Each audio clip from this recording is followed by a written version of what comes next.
had a car accident when I was 17. It really just completely changed my whole world. I later was diagnosed with rheumatoid arthritis. I got to the point where I couldn't bend my fingers. You walked your way out of this autoimmune disease, and I think the vast majority of people, they think that's a life sentence. It was a really hard time. The pain was terrible, so I really want to kind of stress that you can really transform your body through movement. And for me, it's classical Pilates at the foundation. You, like so many others that were in that situation, were prescribed the same thing: lack of movement and pain medication, which I think is just destroying all of the body's natural defense mechanisms. Slowly but surely, I began to build my strength back. My pain went from just being terrible every day to just having no pain whatsoever. I healed my body through this method.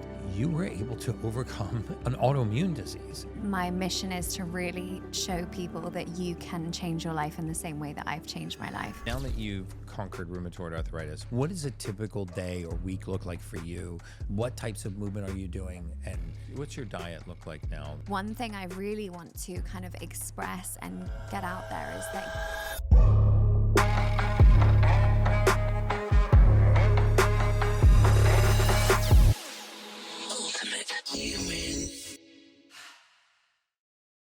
Hey guys, welcome back to the Ultimate Human Podcast. I'm your host, human biologist Gary Brecka, where we go down the road of everything anti-aging, biohacking, longevity, and everything in between.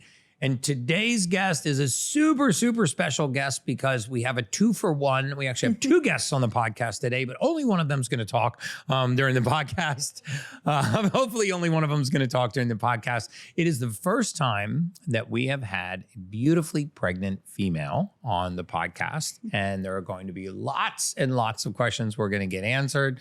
Ladies, this one is for you. Welcome to the podcast, Bryony Deery. It's such a pleasure to have you on. Thank you so much. I feel like we've already done a mini podcast before this, so I'm so excited.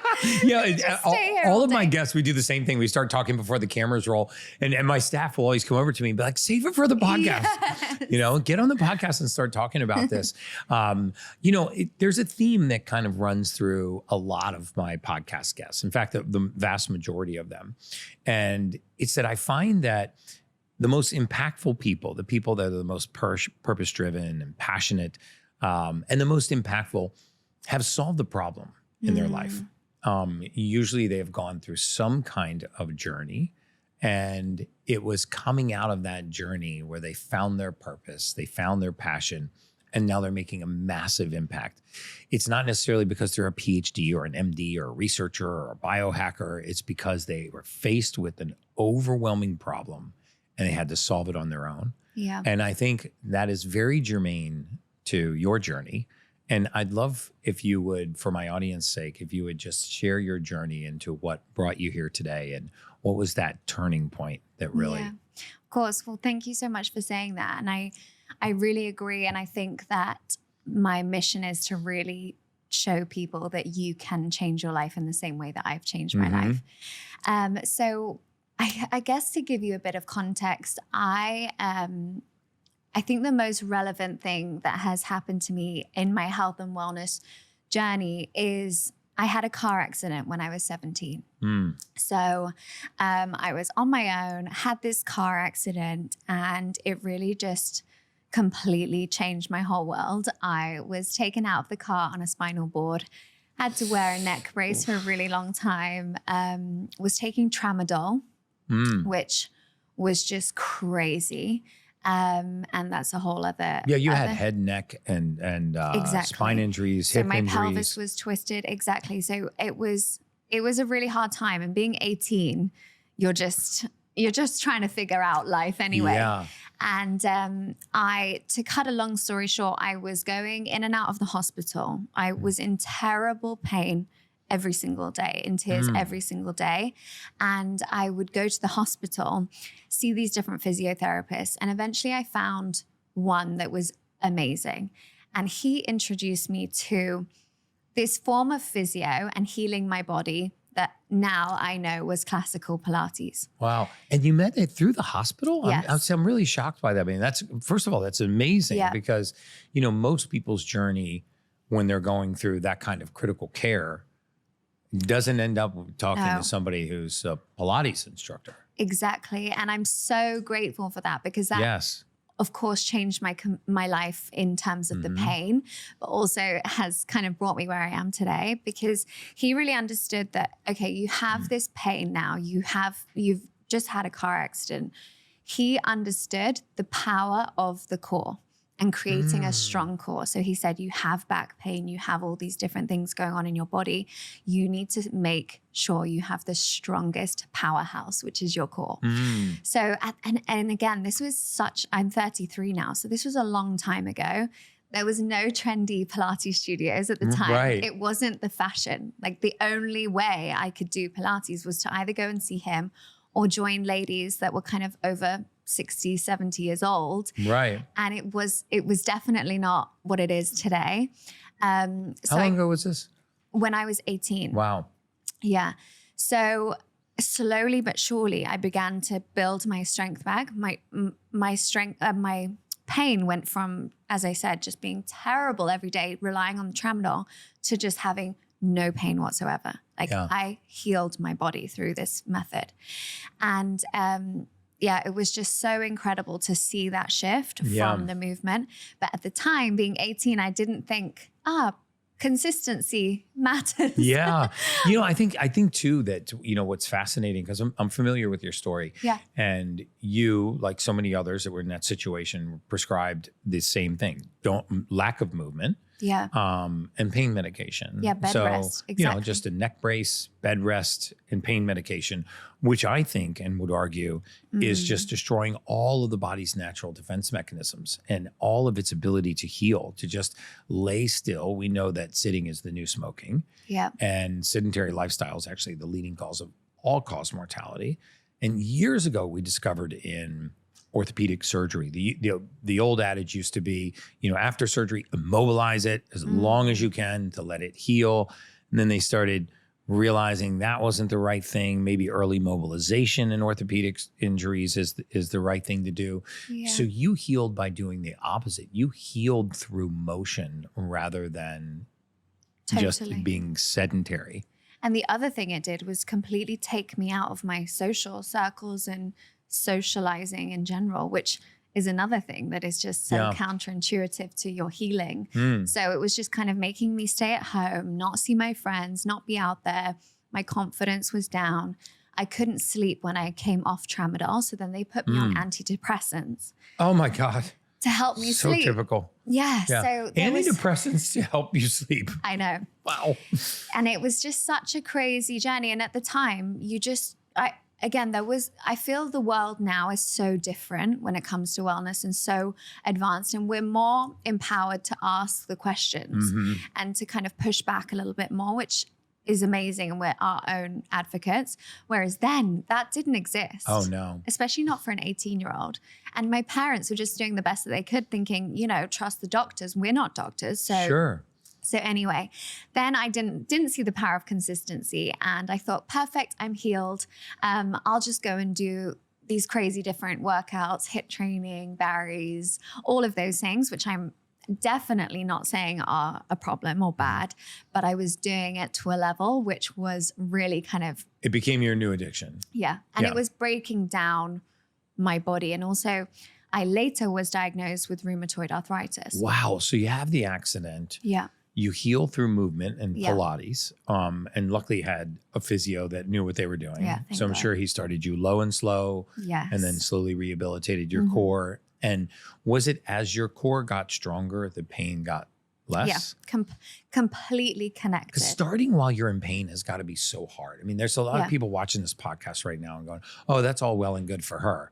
But I mean, you don't know what real pain is. But you were experiencing excruciating pain. I mean, I was working later down the line. I was working in London, so I had a huge commute, and I remember holding myself for like an hour and a half like this, just tears streaming down my face.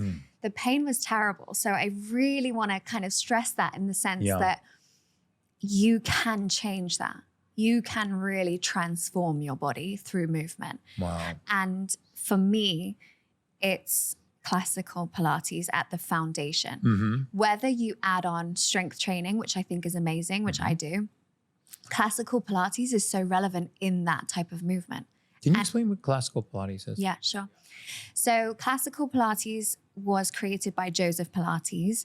He realized during the First World War that when he was working in the hospitals, if he attached certain springs to the beds and helped his patients move whilst being on the beds, kind of like on a Cadillac or a Reformer, what you would see today, that they healed much, much quicker. Wow. So that was kind of when classical Pilates was born, through that. So he was a gymnast, a boxer, and he really saw the body as a system. So he created this repertoire of movement that really kind of served the body. And he was very focused on breath work, which I know you love as well. Yeah, I love it too. It's so powerful. So breath healing. work. Yeah, it's amazing. So transformative. And when you connect breath work to movement, as he does, and as I do, it's just amazing. And he really believed in the powerhouse, which is essentially your core. So, and the spine. He always said, you're only as young as your spine is healthy. Wow. Yeah. So he was think of how long ago that was. That so is advanced. Incredible. First World War? Yeah. Wow. And we're now going back to that. That is longevity that we're all discussing now. So, it was amazing to go through that journey and be kind of like a product of now what I believe in. Yeah. So now you come out of this journey using movement to heal your pain. And as your pain is actually reducing, maybe you got completely out of pain, and then you get this rheumatoid diagnosis. So what started to happen? Did your joints just start to ache? And then pretty soon Yeah, so I actually started getting very bad swelling in my hands. So I was calling it like sausage fingers. They were so yeah, my wife calls it that way too. You can't get your rings off. And then all my joints would go red. So I would have these kind of like red kind of spots around my joints. And then I got to the point where I couldn't bend my fingers. I couldn't tie my hair up. I couldn't pull a light switch. Holding my toothbrush, holding a hairbrush was really hard. And at the time I worked in makeup. I was working on a makeup counter. So I could not pick up things like it was crazy how quickly it happened as well. Oh my gosh. I also had terrible acne at the time. I don't know if the two were connected. Working up a makeup counter with terrible acne. I wasn't doing the ultimate oxymoron. You're like, I'm not buying from this chick. Exactly. Yeah. But those were the first signs. And I noticed as well when I was cold, it would take my hands so long to almost like kind of just open up. Yeah.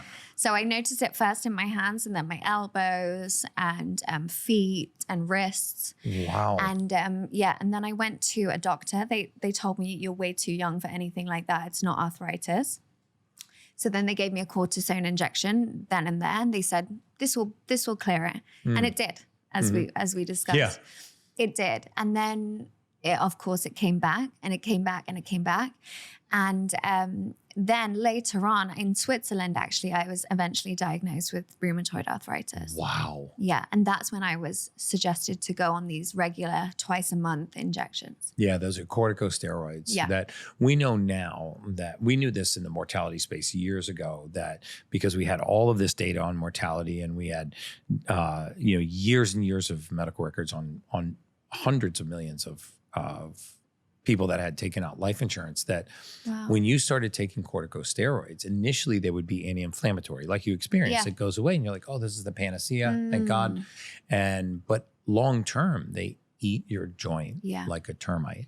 And what's fascinating about your story, and I want you to get into it, is that you walked your way out of this autoimmune disease. And I think the vast majority of people, when they're told they have an autoimmune disease like rheumatoid, they think that's a life sentence. Yeah. And now I have to subscribe to a lifetime of medication. Exactly. And what's fascinating too is they rarely tell you, well, what caused this? How did I get rheumatoid? I mean, especially you first of all, you were young, you had this car accident, but you'd gotten yourself back to a place where you were pain-free. You probably were very physically fit at that time, your core from Pilates.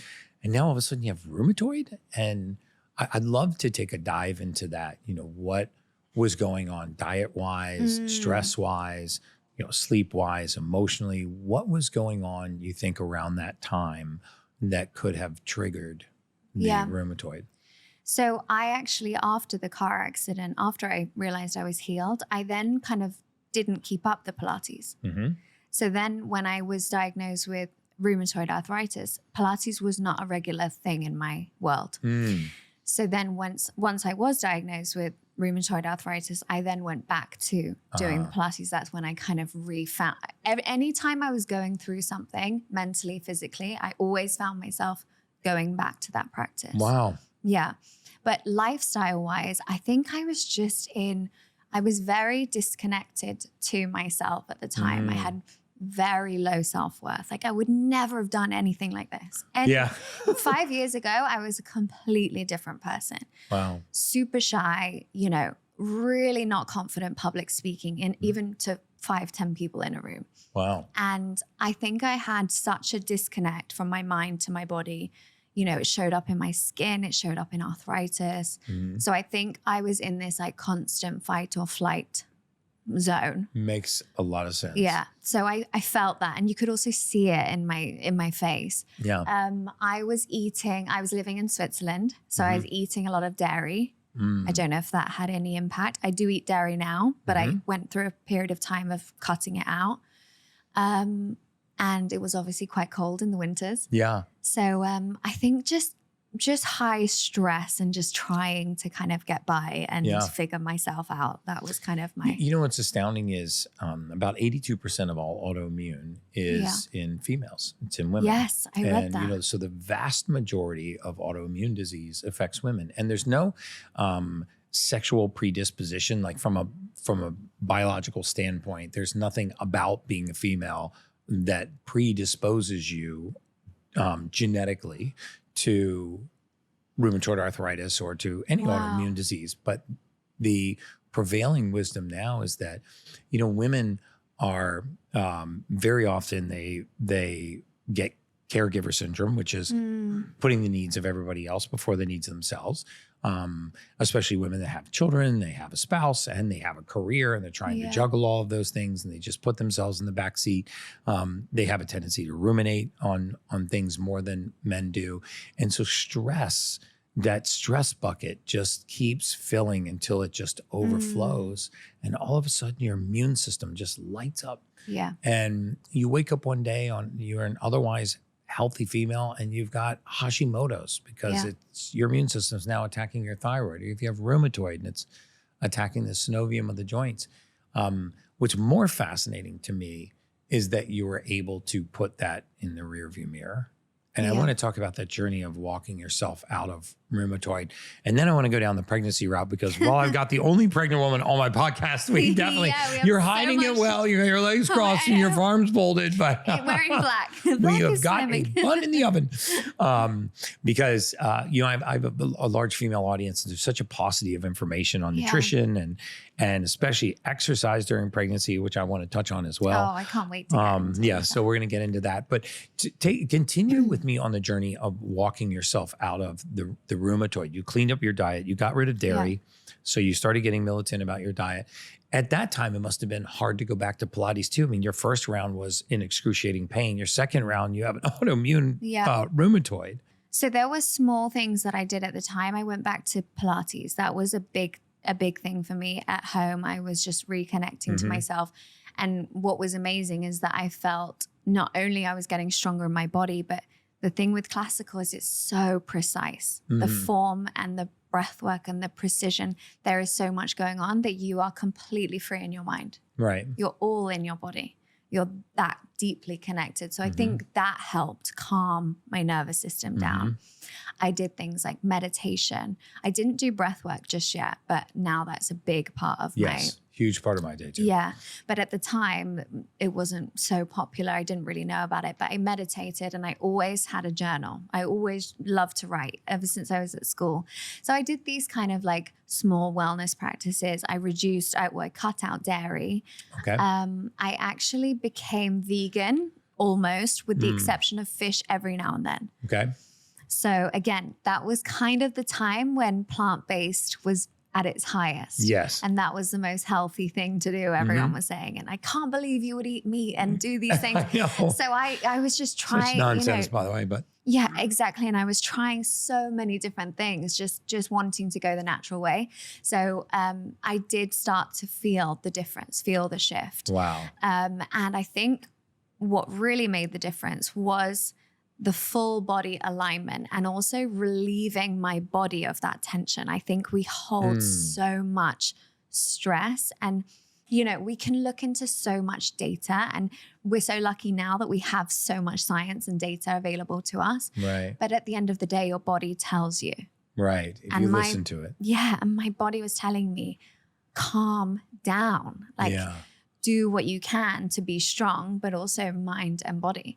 So I could feel that, like even my spine was healthier. My body was more aligned. My posture was better. I was standing better. Everything was kind of, all Which these is sort things. of the core of Pilates, right? Totally. Posture, alignment, core strength. Exactly. Yeah. And that mind to muscle connection as well, which we can go into with the likes of strength training. But it wasn't until much later down the line that I went all in on wellness and everything, and started hot and cold therapy. And I would say that doing saunas and cold plunge have made a huge difference. I would totally agree with that. So I have never done an injection. Since that first injection I had at then and there, I didn't really have much of a choice. I never did any injections, and I have no symptoms whatsoever of my rheumatoid arthritis that I was really struggling with. Yeah. So, yeah. So I think, when you talk about sauna, cold plunging, a lot of this has to do with how the body eliminates waste. We eliminate waste through stool and urine, but also through sweat. And there's a lot of data to support that things like mold, mycotoxins, viruses, parasites, heavy metals, those four in particular, can light the immune system up and actually be the genesis for a lot of these autoimmune diseases. Heavy metals embedding in the thyroid, causing the immune system to light up the thyroid. Mold and mycotoxins, viruses, parasites, and heavy metals locating themselves in places like the joints and calling the immune system that location, having it light up. So by cleaning up your diet, by focusing on movement and exercise, which is great for moving your lymphatic system and eliminating waste, and then adding sweat, you were able to overcome an autoimmune disease. Totally. And I just can't emphasize that enough. I think it's so exciting because I talk about this all the time. When you have an autoimmune disease, it's not a life sentence. Yeah.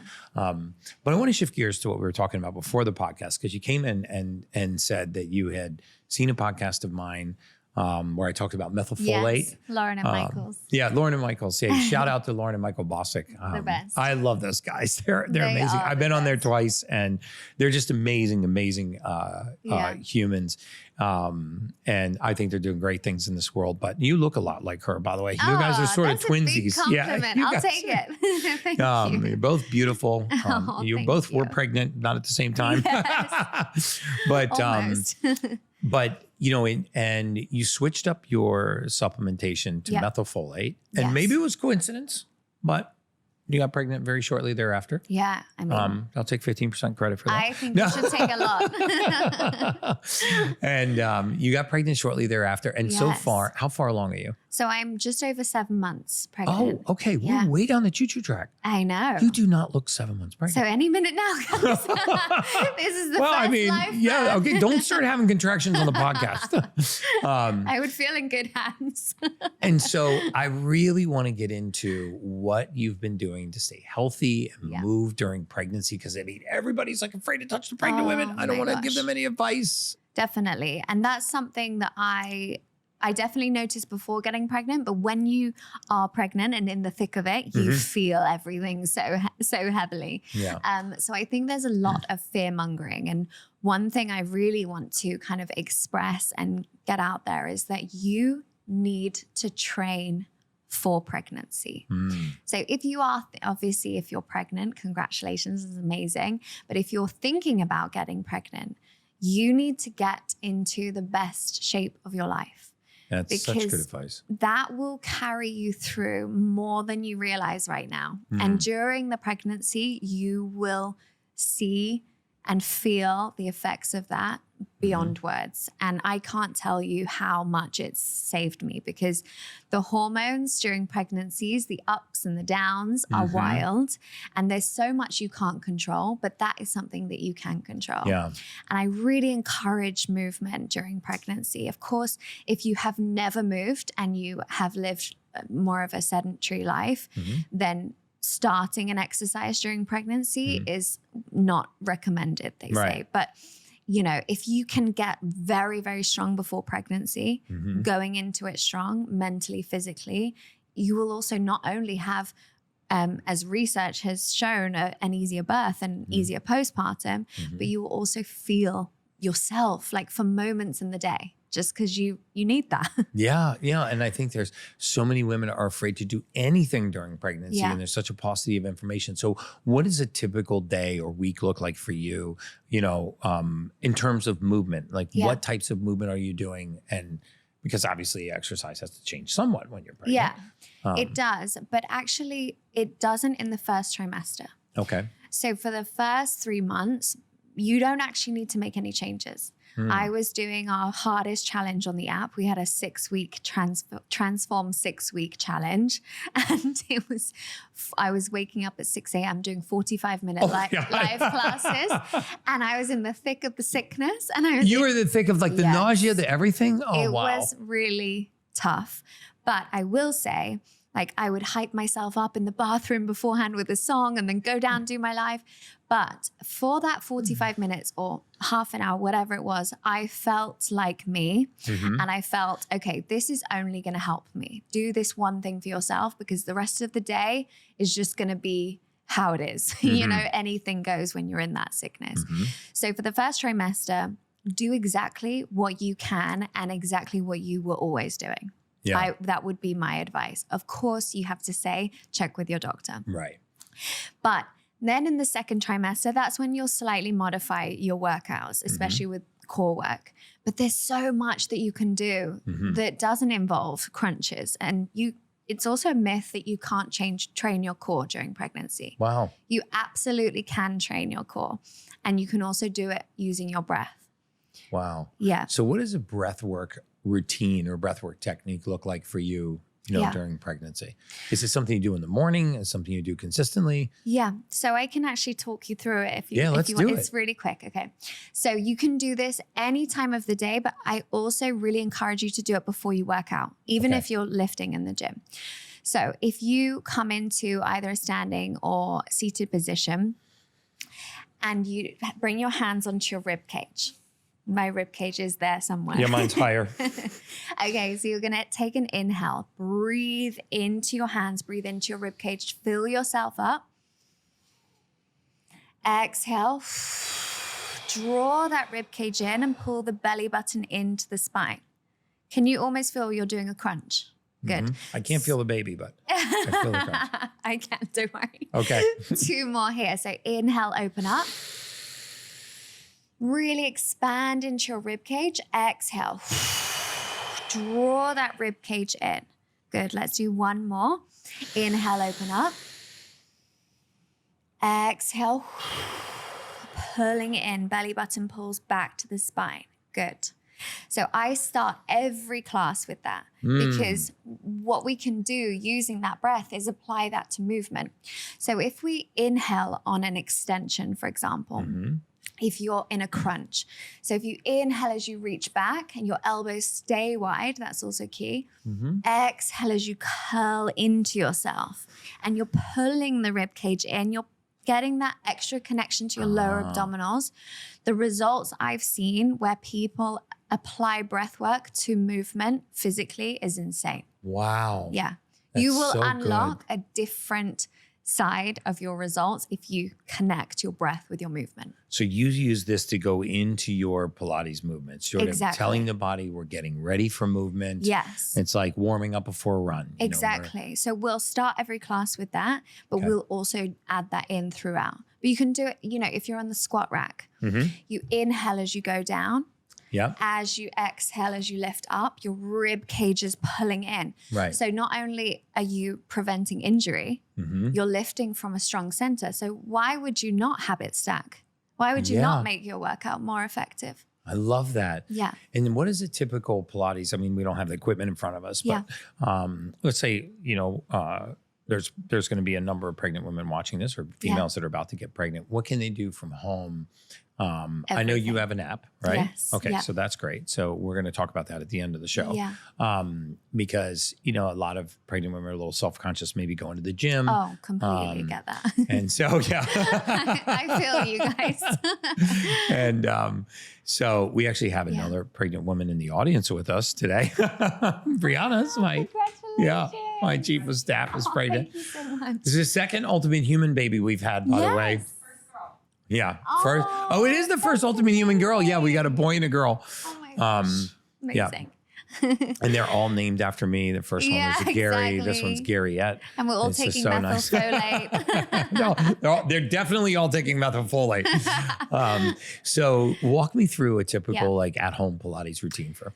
So you really don't need anything. Okay. So actually yesterday when I was teaching here in the class, people were joining on the wood, on the floor, because there wasn't enough mats. Oh, wow. You do not need anything. You can be in your hotel room. I know you met Barbara Stem yesterday. Yeah, we shot a podcast yesterday. She often does my classes on the bed. She does? Yeah. So I love Barbara. She's so amazing. But you do not need a single thing. You can do it on a towel, on a mat. Okay. So you can start with 10 minutes, build yourself up with equipment, without equipment. But I teach mat. I really believe in accessibility and simplifying movement and making it so that it's very effective and efficient, but it's something that you can stay consistent with. We all lead incredibly busy lives. A lot of us, maybe have a busy job or have kids at home. We can't get to the gym. And as you say, if you're building your confidence up, sometimes you want to do that in the comfort of your own home. Sure. In your pajamas. Yeah. Yeah. With your kids running around. So you don't need anything. Okay. And what is it at cruising altitude? What is a typical length of a good Pilates workout at home? Like one of your classes? So in our weekly schedule, we kind of mix it up. We'll do anything from 15 minutes to 45 minutes, nothing longer than 45 minutes, because I promise you, Gary, if I trained you for 45 minutes, you would feel it. No, I'm scared of you, even though you're pregnant. Trust me. I'm, every time I go to a yoga class, and I've done yoga from time to time. I do a lot of stretching now, but I'll go to a yoga class or Pilates. Yeah. It is, you find muscles you just never knew you had. It's crazy. And you know what's so fun is candlestic pose, and it's like, and they have all these fancy names, happy baby. I'm like, there's nothing happy about this baby. It's like, this is painful. This is miserable. Yeah. No, my husband, he's very into health and wellness and physically fit, and he trains incredibly hard. And because I've been pregnant, I've still wanted to record advanced classes on the app. So I've used him as my body. And he's just like, please not again. And he's shaking, dripping in sweat in like a 30-minute, So you really can get the effect. What I think is important is to know that the accumulative. Yes. That is a real thing. Having that compound effect, you think, oh, I only have 10 minutes. But if you thought that every single day, it's having that movement in your daily life and being naturally active as well. But if you can, of course, the more you can do. The good thing about Pilates is that it's the most sustainable form of movement for your body. So you technically don't need a rest day. Oh, that's so good. Yeah, and I think that, Pilates is probably, of all the classes of exercise, probably the one that focuses most on the core. And I think there's some misnomers about Pilates, because people think, I just don't want to spend that much time focused on my core, because that's not what people see. Yeah. They see my shoulders and my biceps and my quads. And, of course. And I want the shape. But some of the most beautiful body shapes I've ever seen are people that are intentionally doing Pilates. Totally. And I mean, for me, I do 2 strength training sessions a week, and I do 4 Pilates classes a week. No and equipment. I walk. When I obviously strength train, I'm lifting. Strength train, yeah. Yeah, and with the Pilates, I'll use the ring, the band, ankle weights, and sometimes I'll use nothing. Like this morning was a standing workout in the kitchen in my hotel room. So it completely varies, but I love that. I love that you don't have barriers to it. You're not kind of convincing yourself I can skip this. Yeah. So what is now that you've conquered rheumatoid arthritis, what does your diet look like? I mean, I think movement is probably an enormous part of what got you out of both of those challenges that you faced. What's your diet look like now that you're pregnant, and what does your supplementation look like? Yeah, so my diet, I've been on such a journey, and I really feel the best I've ever felt in terms of what I'm eating and fueling my body. And I really believe we need to fuel ourselves. I do too. And I eat a lot. You know, I really love, I love food, and I think that's great. Yeah, and, I think so too. know, It's just funny to hear a pregnant woman sitting here go, I eat a lot. Yeah, pregnant or not pregnant, I eat a lot. But so I eat meat, I eat fish. I try and have a lot of healthy fats. Greek yogurt I love, berries, trying to get a lot more spinach in. Being pregnant, I eat red meat. That's been, I know. No. God forbid, guys. So I'm very varied with my diet. There's not many things that I wouldn't eat. I don't eat cheese, or actually I don't, do you know what? I don't eat eggs, okay? I haven't had eggs for years. And this morning I had my first egg, guys. Did you really? Yes. All right, awesome. And you know what? Yesterday I was looking at your profile, and I don't know whether it's the pregnancy, but you share a lot of eggs. Yes, I do. I eat a lot of eggs. Yeah. So I think it's nature's perfect protein. Yes. Okay. Yeah. So I was like, okay, now I've got a taste for eggs. Maybe I can eat eggs now. Dude, And I got you pregnant, and now I got you onto eggs. Seriously, we're making moves. So yeah, I maybe that's my new thing as well. But I love to eat as much I'm also conscious of what I'm feeding my baby now. Yes. So I'm trying to have like nutrient dense food and really being mindful of that, and having fruits, but not too many fruits, and making sure I'm having a lot of veg and a variety, nuts, seeds, things like that. So that's amazing. The one thing I do have, which I'm not sure if you are a fan of, but I have protein powder. Yeah, so I'm a I fan do. of protein powder. Okay. Yeah. That makes me feel especially better. for, very often it's hard for women to hit their macros on protein. You know, I mean, it's such a volume of food, and women are not usually sitting down and eating a ribeye and, a couple chicken breasts. And so protein powders can be amazing. I don't think that you should solely do protein powders, but yeah, I mean, this whole time at this event, we've been doing smoothies and things because so much is going on, and I feel amazing. And and if you do well with whay protein, some people do very well with hydrolyzed whey, and they digest it fine. Would you recommend whey over plant-based? But I think the vast majority of people can tolerate plant-based proteins. A smaller segment can tolerate the whey-based proteins. The sad thing is that a lot of whey protein powders are junk. Just because of they're not grass-fed, grass-finished, they're not hydrolyzed. But good whey protein powders are amazing. And I am also a big believer in plant proteins. Yeah. At the end of the day, it's going to become the same thing. It's all going to become amino acids. Yeah. And the amino acids are really the building blocks for your beautiful baby. And for so many things in our body, collagen, elastin, fibrin, muscles, natural killer cells. So if you have a hard time hitting your macros with whole foods, then absolutely protein powders can be amazing. Yeah, and also for traveling, it's sometimes good to just take some protein powder with you, add it into whether it's oats or, having a shake or something. It's just getting it in where you can, and also being realistic, it is just, you have to just do what you can that day at the end of the day. So I assume this is your first baby, right? This is my first, So congratulations. Thank you. It's just so awesome.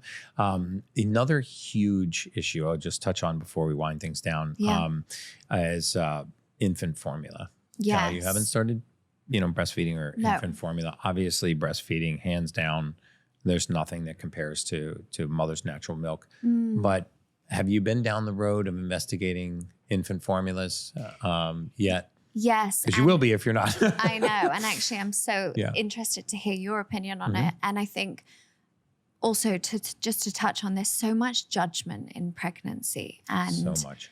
It's really crazy. And I also want to say just, at the end of the day, if someone has a very strong opinion on you and your baby, that's on them. Right. and you know best, and you can only do your best, you know? I agree with you. So I'm going to really try and commit to breastfeeding for as long as I possibly can. Yeah. But at the same time, I don't like this narrative that, you know, we're failures if we can't. Absolutely. So just to kind of put that out there, but I have looked into formulas and I'm so interested. What is the best formula? And also what's the best in the UK that we can get and versus America? And what are things to look out for? I know that you're interviewing me. But Yeah. Well, I mean, first of all, you're on the right side of the world to be searching for infant formulas, because the UK and Germany have some of the cleanest formulas available. They actually use whole milk solids, not a lot of seed oils. Yeah. You know, seed oils are pro-inflammatory for these little babies. They're required to be put in infant formula in the United States. So most women that have gone down that rabbit hole are sourcing them from either the UK or from Germany. Okay. I'm actually in the process with my team, because I've got two very talented, intelligent, and purpose-driven females on my team that are, one just recently had a baby, one's pregnant now. And, you know, we've decided to formulate our own infant formula, but that is a 18-month journey through the FDA. And so getting seed oil free, using things like milk solids and coconut oils and real olive oils and expeller pressed oils. Yes. That's a good term to look for, is cold expeller pressed. That will mean that it's not highly processed. Yeah. You know, sad thing is a lot of these plants are not dangerous. It's what we do to the plant. Totally. Right? And how we process the it's how seed we oils process and it. It's not the plant itself. It's the distance from the plant to the table. You know, hexane to degum things, you know, sodium hydroxide to deodorize them, heating them to the point where they're rancid, and then drying them and putting them in a baby formula. No different than eating it as an adult. Their little systems are so sensitive. Yeah. But you're doing all the right things. You're taking a methylated multivitamin. You're moving. You're exercising intensely during pregnancy. I mean, I think my audience is going to get so much out of this. I'm so pleased. I hope so. You know, for my audience that is interested, how do they find you? Yeah, so the app is on the App Store, Pilates by Bryony. Pilates by Bryony, and that's Bryony. Yes, and it's pilatesbybryony.com. Okay. On Instagram, I'm Bryony Deery. I'm officially Bryony Bass now, but I'm still. Oh, you are? I know. I'm still it's Bryony such a pain in the ass. You got to upgrade all your stuff. Oh gosh. Yeah. And it's just one of those paperwork things. Yeah, my wife and I have been together 10 years. She still hasn't changed her passport. We argue about it every time we check into a hotel. I know. Because they're like, oh, do you need a second key for your guest? I'm like, you see? Like, they wouldn't actually ask that if we had the same last name. We have the You're now my guest. Oh, you do? That's hilarious. Hey, I'm on your hubby side on this. Hubby, Yes. I'm on your team, man. I will get around to it, I promise. But no, we have a 7-day free trial. So you can sign up and just check it out. And we have meditations, breath work, sound baths, prenatal, postnatal, advanced recipes, so much stuff on there. So yeah. Thank you for this conversation. You are so amazing. I do wind all my podcasts down by asking my guests the same question. So there's no right or wrong answer to this question, but what does it mean to you to be an ultimate human? Ooh, okay. I wasn't ready for this one. But for me to be an ultimate human would be to pass on the life change that I've had to as many people as possible. And also in this world of kind of analyzing everything and really kind of scrutinizing ourselves, I just want to feel and do feel very calm inside. So for me, the calmness signals that. That's amazing. Bryony, you're amazing. Thank you for coming on the Ultimate Human podcast. And guys, until next time, that's just science.